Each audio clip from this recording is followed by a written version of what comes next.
दरम्यान शेतकरी आणि शेतमजुरांना आता 2 लाखांचा अपघात विमा मिळणारे सानुग्रह निधी दिला जाणार आहे। राज्यातल्या 3,71,00,000 शेतकरी आणि शेतमजुरांना याचा लाभ होणार आहे। माजी मंत्री सुधीर मुनगंटीवार यांनी ही माहिती दिली।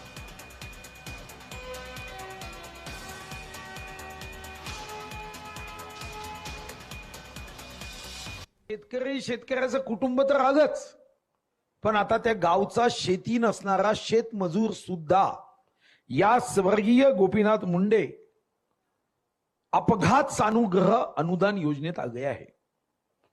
जेव्हा हे आपण आणतोय याचा अर्थ असा आहे की आता 2 लाख रुपयापर्यंतचा अपघात हा आता 1,71,00,000 शेतकरी आणि तेवढेच 2 कोटी शेतमजूर, म्हणजे या राज्यातले साधारणतः 3,71,00,000 लोक हे अपघातापासून 2 लाख रुपयाच्या सानुग्रह अनुदानातून